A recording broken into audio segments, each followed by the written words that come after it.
Hai, hari ini kita akan membahas tentang lembaga negara presiden. Presentation by Nesanella X IPA.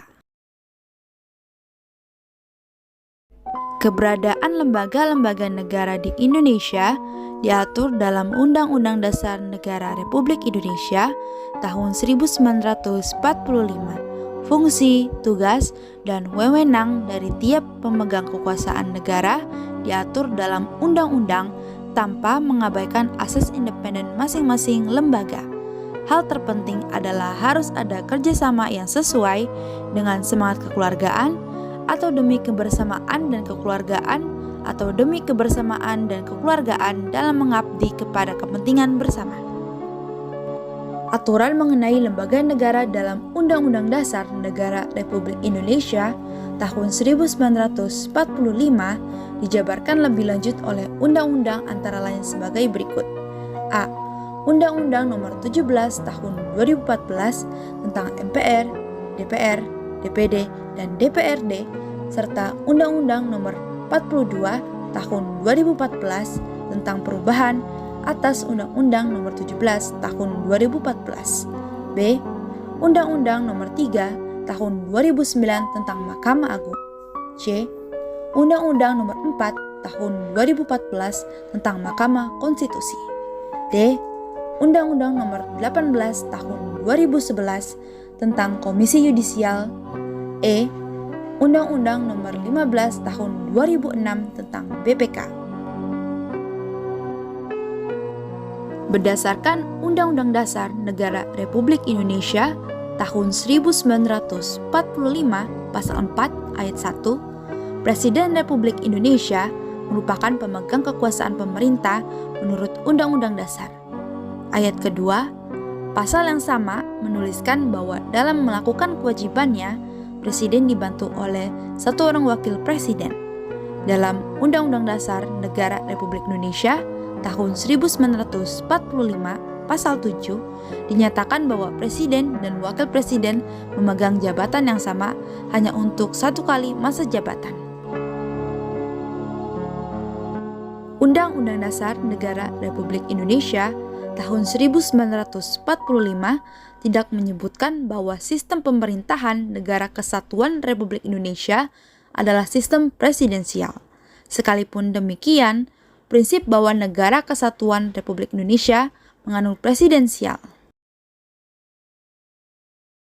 dapat kita ketahui dari ketentuan-ketentuan dalam Undang-Undang Dasar Negara Republik Indonesia tahun 1945, yaitu pasal 4 ayat 1 Undang-Undang Dasar Negara Republik Indonesia 1945 menyatakan bahwa Presiden Republik Indonesia memegang kekuasaan pemerintahan menurut Undang-Undang Dasar.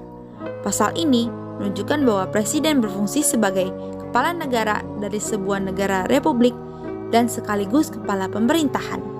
Pasal 17 ayat 1 Undang-Undang Dasar Negara Republik Indonesia 1945. Presiden dibantu oleh menteri-menteri negara. Pasal ini menunjukkan bahwa Presiden adalah pihak yang harus berwenang dan membentuk kabinet. Pasal 17 ayat 2 Undang-Undang Dasar Negara Republik Indonesia 1945 menyatakan bahwa menteri-menteri itu diangkat dan diberhentikan oleh Presiden. Pasal ini menunjukkan jawab kepada parlemen menteri akan tetap menduduki jabatannya sebagai menteri selama masih percaya Presiden dan menteri tidak dapat dijatuhkan oleh mosi tidak percaya dari parlemen. Pasal 17 ayat 3 Undang-Undang Dasar Negara Republik Indonesia 1945 menyatakan setiap menteri membidangi urusan tertentu dalam pemerintahan.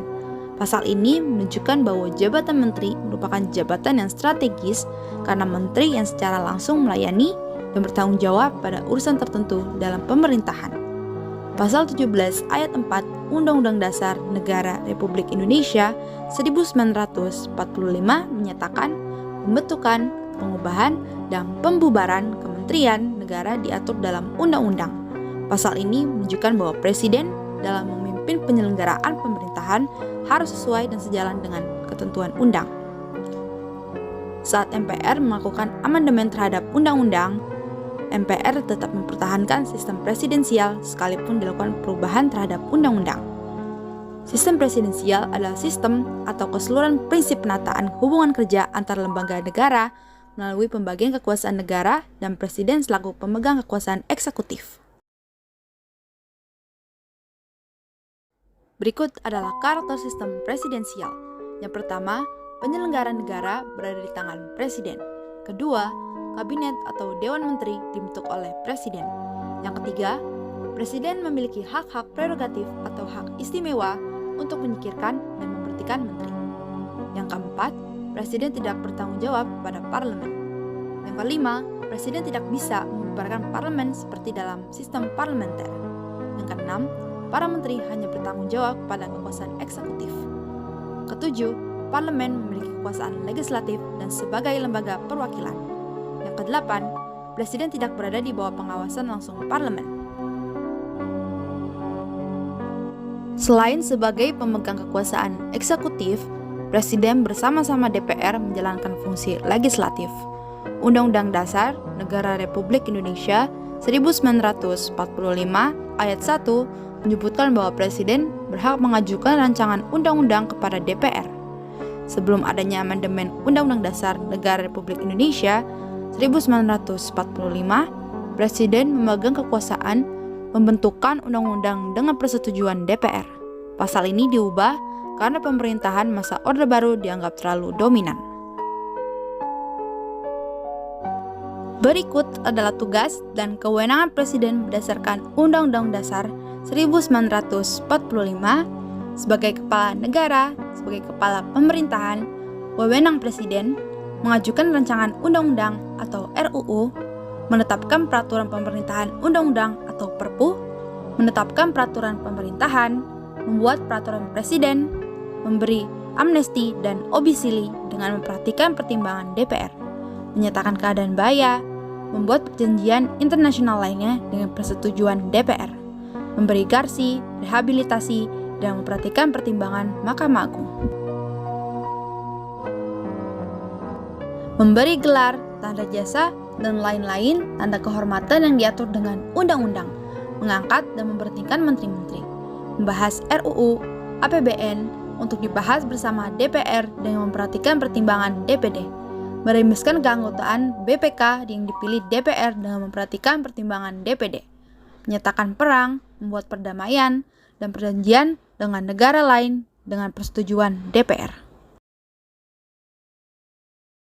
Berdasarkan Undang-Undang Nomor 42 2008 tentang Pemilihan Umum Presiden dan Wakil Presiden, pada pasal 5 ditetapkan bahwa calon presiden dan calon wakil presiden Republik Indonesia harus memenuhi syarat berikut: bertakwa kepada Tuhan Yang Maha Esa, warga negara Indonesia sejak kelahirannya, dan tidak pernah menerima keluarga negara lain karena kehendaknya sendiri, tidak pernah mengkhianati negara, serta tidak pernah melakukan tindak pidana korupsi dan tindak pidana berat lainnya. Mampu secara rohani dan jasmani untuk melaksanakan tugas dan kewajibannya sebagai presiden dan wakil presiden yang bertempat tinggal di wilayah negara kesatuan Republik. Tidak sedang memiliki tanggungan utang secara perseorangan atau secara badan hukum yang menjadi tanggung jawabnya yang merugikan keuangan negara. Tidak sedang dinyatakan valid berdasarkan keputusan pengadilan, tidak pernah melakukan perbuatan tercela, terdaftar sebagai pemilih, memiliki nomor pajak wajib atau NPWP, dan telah melaksanakan kewajiban membayar pajak 5 tahun terakhir yang dibuktikan dengan surat pemberitahuan pajak penghasil wajib pajak orang pribadi.